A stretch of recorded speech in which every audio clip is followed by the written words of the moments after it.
हम लोग एराबिनोस ओपेरॉन को जानने से पहले ओपेरॉन क्या होता है उसके बारे में थोड़ा सा जान लेते हैं। ये ओपेरॉन क्या होता है? Operon is a part of DNA. Operon is a part of DNA. ये एक डीएनए का पार्ट है। सोचिए एक डीएनए है, उसका ये पार्ट है। आप सबको इस डायग्राम में एक डीएनए का सेगमेंट देखने को मिल रहा है। इस सेगमेंट में इसका अलग-अलग पार्ट दिखाई दे रहा है, जैसे कि है regulatory gene, chromosome, operator and structural gene. ये आपके अलग-अलग पार्ट को अलग-अलग तरह से दिखाया गया है। इन सभी पार्टों को हम एक साथ ओपेरॉन बोल सकते हैं। इन सभी पार्टों को structural gene, chromosome, operator, regulatory gene, इन सभी को हम लोग एक साथ ओपेरॉन बोल सकते हैं। अब ये ओपेरॉन कितने टाइप के होते हैं हम वो चीज जानेंगे। ये ओपेरॉन दो टाइप के होते हैं, एक है इंड्यूसिबल ओपेरॉन और एक है रिप्रेसिबल ओपेरॉन। एक है इंड्यूसिबल ओपेरॉन और एक है रिप्रेसिबल ओपेरॉन। ये इंड्यूसिबल ओपेरॉन होता क्या है? ये इंड्यूसिबल ओपेरॉन ऐसा ओपेरॉन है जो हमेशा ऑफ रहता है, जो हमेशा ऑफ रहता है, लेकिन कभी ऐसा सिचुएशन आने पर वो ऑन हो जाता है। ये इंड्यूसिबल ओपेरॉन हमेशा ऑफ रहता है। इसको हम लोग एक एग्जांपल से समझते हैं। सोचिए एक जूस बनाने वाला फैक्ट्री, वो जूस बनाने वाला फैक्ट्री हमेशा ऑफ रहता है। ये इंडिजिबल ओपेरॉन का ऑपोजिट है रिप्रेसिबल ओपेरॉन। ये इंडिजिबल ओपेरॉन का ऑपोजिट है रिप्रेसिबल ओपेरॉन। ये हमेशा ही ऑन रहता है।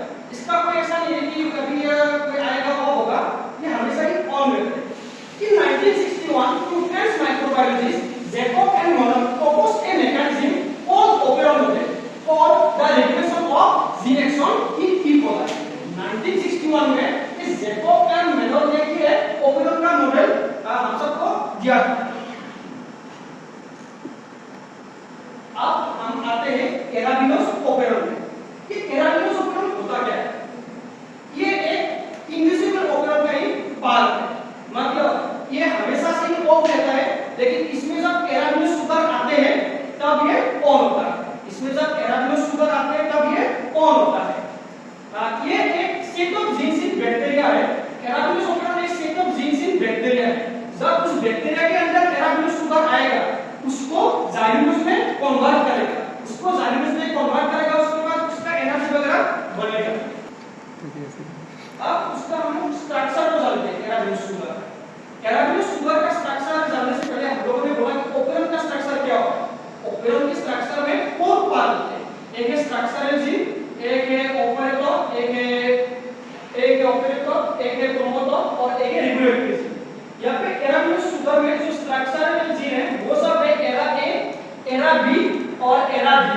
यहाँ पे जो 3 स्ट्रक्चरल जीन है वो है एरा ए, एरा बी और एरा डी। और यहाँ पे क्रोमोसोम रीजन है और यहाँ पे ऑपरेटर रीजन है। और यहाँ पे जो रेगुलेटरी जीन है, यहाँ पे जो रेगुलेटरी जीन है वो रेगुलेटरी जीन एरा सी प्रोटीन को बनाता है। एरा सी प्रोटीन इसका एक मैनेजर टाइप का काम करता है। यहाँ पे एरा सी प्रोटीन जैसे कोई इंडस्ट्री वगैरह में मैनेजर होता है, वो चीजों को होगा कि नहीं होगा, वो जाएगा कि नहीं जाएगा, सभी चीजों को कंट्रोल करते हैं। ठीक उसी तरह ये एरा सी प्रोटीन इन सभी चीजों को कंट्रोल करते हैं। अब हम उसको क्वाड को जानते हैं। क्वाड ये एराबिनोस का एरा ए, एरा बी, एरा डी है। वो सभी एराबिनोस सुगर को पहले ट्रांसलेशन करेगा, उसके बाद ट्रांसक्रिप्शन करेगा, उसके बाद वो उसको ब्रेक डाउन करके एनर्जी बनाएगा। यानी जो प्रोमोटर रीजन है वो आपके आरएनए पॉलीमरेज जाके बाइंड करता है और ये एक स्टार्टिंग पॉइंट की तरह काम करता है। या फिर प्रोमोटर रीजन में आरएनए पॉलीमरेज जाके बाइंड करता है, ये स्टार्टिंग पॉइंट की तरह काम करता है। और ऑपरेटर रीजन में वो आके जाके एरा सी प्रोटीन बाइंड करता है और ये एक कंट्रोल स्विच की तरह काम करता है। और एरा सी प्रोटीन का काम तो मैंने आप सबको बताया ही है कि वो एक मैनेजर की तरह काम करते हैं कि वो पूरा प्रोसेस होगा कि नहीं होगा, कैसे होगा, क्या होगा, कि यही जो है एरा सी प्रोटीन वही इन सभी चीजों को कंट्रोल करता है। अब इस सिस्टम को हम लोग एक डायग्राम के थ्रू समझते हैं। सोचिए एक ये ई कोलाई बैक्टीरिया का सेल है। ये एक ई कोलाई बैक्टीरिया का सेल है।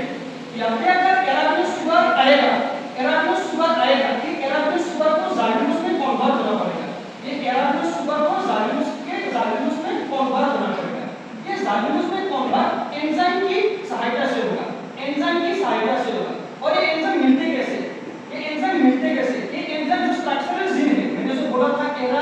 एरा बी, ये सभी ट्रांसक्रिप्शन करके पहले आरएनए बनाते हैं, ट्रांसक्रिप्शन करके पहले आरएनए बनाते हैं, उसके बाद ट्रांसलेशन करके प्रोटीन मतलब एंजाइम बनाते हैं, और यही एंजाइम जाके जाइलम में इसको कन्वर्ट करते हैं।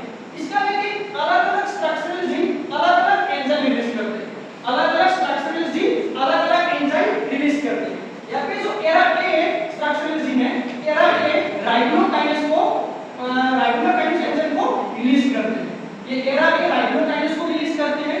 ये एरा बी जो है, ये एरा बी आइसोमेरेस को रिलीज करते हैं, एरा बी आइसोमेरेस को रिलीज करते हैं, और एरा जी जो है वो एपीमेरेस को रिलीज करते हैं। मतलब ये अलग-अलग जीन अलग-अलग एंजाइम को रिलीज करते हैं।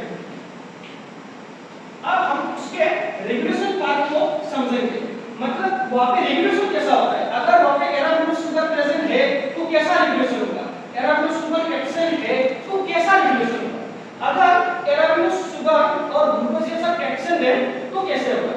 यहाँ पे अगर एराबिनोस शुगर एब्सेंट रहेगा तो एरा सी प्रोटीन एक रिप्लेसर की तरह काम करेगा, एरा सी प्रोटीन एक रिप्लेसर की तरह काम करेगा। ये एरा सी का एक डोमेन जाके एरा 2 के ऊपर बाइंड करेगा, और एरा सी का एक डोमेन जाके एरा A1 पे एरा I1 पे बाइंड करेगा। उस वजह से जो कैप्साइड है वो दोनों तरफ से ब्लॉक हो जाता है, जो कैप्साइड है वो दोनों तरफ से ब्लॉक हो जाता है, और ब्लॉक होने के कारण एक क्या प्रोटीन एक कैप्साइड जाके साइक्लिक एएमपी के साथ बाइंड नहीं कर पाता। यहाँ पे जो कैप्साइड है वो साइक्लिक एएमपी के साथ बाइंड नहीं कर पाता है। उस वजह से आरएनए पॉलीमरेज जाके क्रोमोसोम के साथ बाइंड नहीं कर पाता है, और बाइंड नहीं कर पाता है तो जाके ट्रांसक्रिप्शन ट्रांसलेशन ये कुछ भी प्रोसेस नहीं होता है, वहां पे एकदम स्टॉप हो जाता है। अगर ये एराबिनोस प्रेजेंट है तो ये एराबिनोस तो ये एरा सी प्रोटीन एक प्रोमोटर की तरह काम करता है, एरा सी प्रोटीन एक प्रोमोटर की तरह काम करता है। यहाँ पे कोई वो रेगुलेटर की तरह काम नहीं करता है, यहाँ पे कैप्साइड साइक्लिक एएमपी के साथ भी बाइंड करता है, और पूरा प्रोसेस स्ट्रक्चरलाइजेशन पहले ट्रांसक्रिप्शन करके आरएनए बनाएगा, उसके बाद ट्रांसलेशन करके एंजाइम बनेगा, और वो एंजाइम जाके एराबिनोस शुगर को जाइलम में कन्वर्ट कर देगा।